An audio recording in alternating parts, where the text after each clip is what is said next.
નમસ્કાર મિત્રો, અમારી ચેનલમાં આપનું હાર્દિક સ્વાગત છે। આજે આપણે સાંભળીશું કારતક મહિનાની અમાસની સુંદર વાર્તા। શું તમે જાણો છો કે કારતક મહિનાની ભગવાન વિષ્ણુનો સૌથી પ્રિય મહિનો ગણાય છે અને આ મહિનાની અમાસ બહુ મોટો મહિમાવાળો દિવસ ચાલે છે। આજે સાંભળીએ આ કારતક મહિનાની પાવન વાર્તા।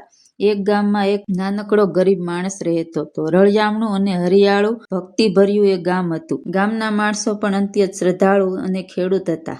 કારતક મહિનો ચાલતો હતો। આખું ગામ દીવડાની પૂજા, પ્રભાત ફેરી અને ભજનના સુવાસથી મહેકતું હતું। પણ એ ગરીબ ભગવતજી નામનો માણસ હતો। તેમની ઘેરે ખૂબ તંગી હતી। તેમને દીવડો પ્રગટાવવા માટે તેલ કે વાટકી કે દીવટીયું કશું ન હતું। કારતક મહિનાની અમાસ આવી ગામના લોકો બધા દીવડા પ્રગટાવી રહ્યા હતા। મંદિરમાં, ઘરોમાં બધે દીવડાનો પ્રકાશ ફેલાતો હતો। ભગવતજી વિચારમાં પડી ગયો કે મારા ઘરમાં દીવો તો છે જ નહીં, પણ કારતક મહિનાની અમાસનો દીવો કર્યા વગર કેમ પસાર થવા દઉં। તે રાત્રે તેણે ગાંઠ બાંધેલી થોડી શેલી તલ અને ઘઉંની લીલી કાપણી લઈ ભગવાનના મંદિરે પહોંચી ગયો। દીવો ન હતો, પણ તેણે મનમાં જ દીવો પ્રગટાવી અને બોલ્યો કે પ્રભુ, મારી પાસે તેલ વાટકી કશું નથી। હું મારા હૃદયનો દીવો તમને અર્પણ કરું છું।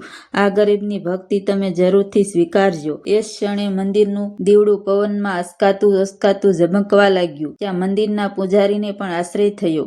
આ તો ચમત્કાર થયો છે।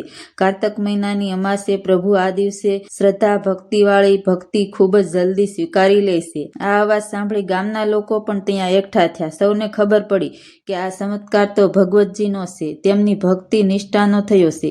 ગામના બધાએ નક્કી કર્યું કે હવે દર વર્ષે કારતક મહિનાની અમાસે એક દીવો ગરીબ માટે પ્રગટાવો, દરેક ઘરમાં પ્રકાશિત થવો જોઈએ। અને તે દિવસથી ગામમાં કારતક મહિનામાં ઉત્સવ બની ગયો।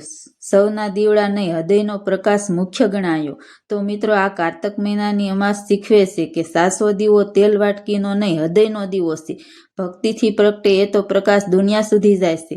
કારતક મહિનાની વાર્તા તમને કેવી લાગી? સારી લાગી હોય તો અમારી વાર્તાને લાઈક કરજો, શેર કરજો અને સબસ્ક્રાઈબ કરજો અને સરસ મજાની કોમેન્ટ કરજો। ફરી મળશું નવી વાર્તા સાથે। ત્યાં સુધી બધાને જય શ્રી કૃષ્ણ।